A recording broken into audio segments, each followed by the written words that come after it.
Hey, Tony, why are you here? I'm going to see my mom in Phang. When did you see your mother last time? When I left her in 1996, when the SPDG burned down my village. Then since then I never see her for 11 years. And at that time, did you think she was dead? I don't know. I'm not sure still alive or not. But someone told me now she's in Phang.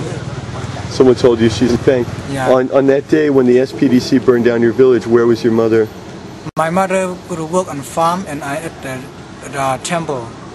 You were at the temple? Yeah. And then the soldiers came to the village? Yeah. And they were shooting?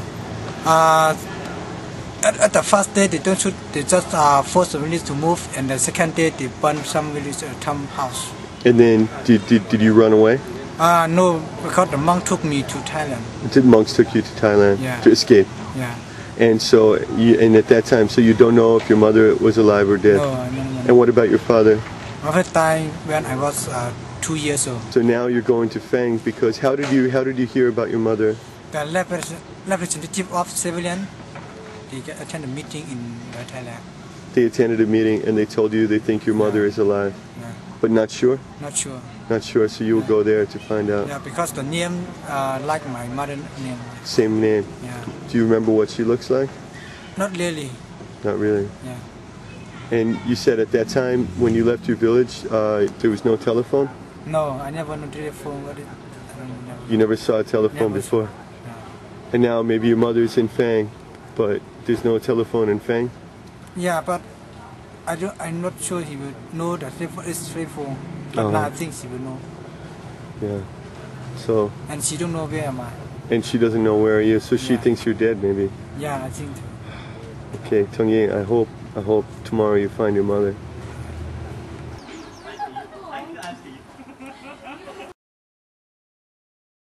I'm Antonio Graceffa. We're on the Burma border. And I'm talking to Michael, my new friend. He's an artist and he's got a very interesting concept that's related to the tragedy going on the other side of the border. Michael, tell us about your project. I first read about the Karen tribeswomen in an article in an Australian newspaper in relation to the brutality and the raping of these women. The camps, their villages are sort of devoid of men who are out fighting the Burmese military. They prey on these women, come in and gang rape them. And after being the Burmese military. Right. After they gang rape them, they slice off their ears for their silver jewelry. Hey, anyone who's been to Thailand on holiday, you probably know about the long neck Karen, which is actually not even the correct name. It should be called the Padang people, and they have the long neck. There's another group which we call big ear Karen, and the women have a piercing in their ear which gets progressively larger and larger. It's full of silver. So these Burmese soldiers, in order to take the silver, they're slicing off the ears. And for me, I mean, it just brings to mind the Nazis in Germany taking the gold teeth. It's nasty, very nasty.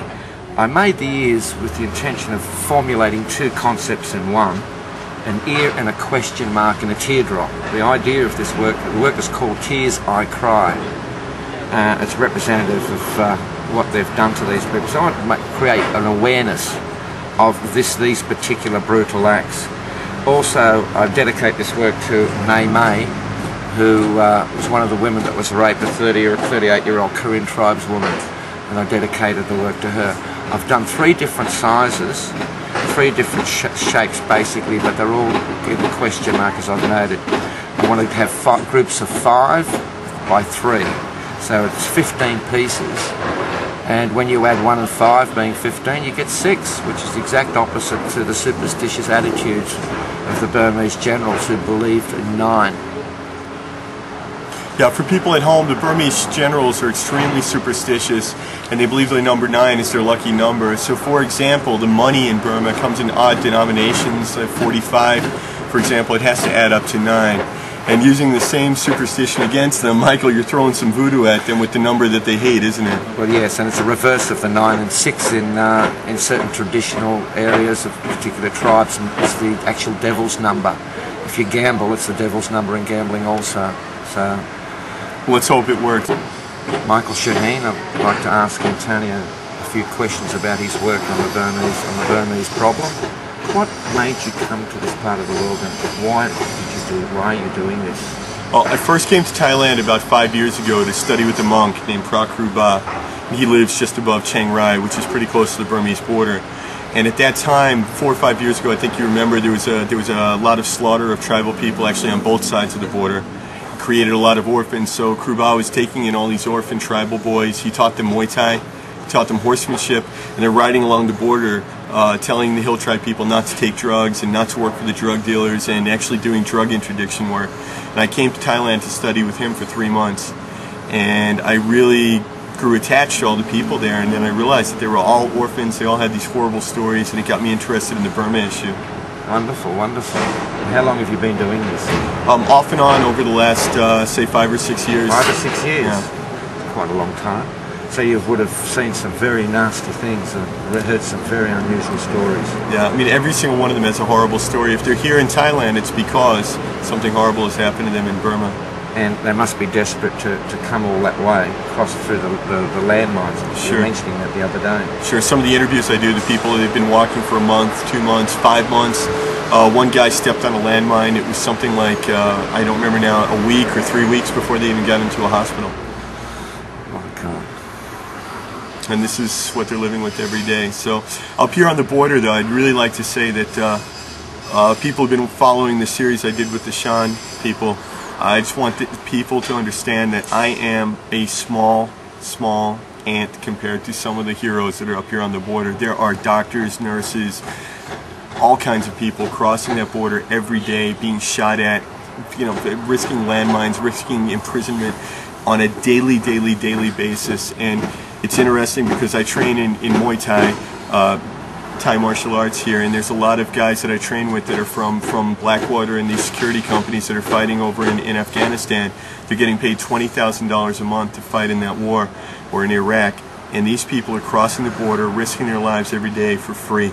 Well, that's admirable and extremely noble, I must say. And I wish I could have them on the show, but if I show their faces, they're going to get arrested or killed. So when this is over, I want to build a monument. And maybe that's it, you're a sculptor, maybe you can help me make a monument to these people. Thank you very much, Antonio. Michael, I really like what you're doing here. You're doing a wonderful thing. Thanks, Mr. Antonio. Thank you. And as always, I'm Antonio Graceffo, and please say a prayer for the people of Burma.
Me and Nama, she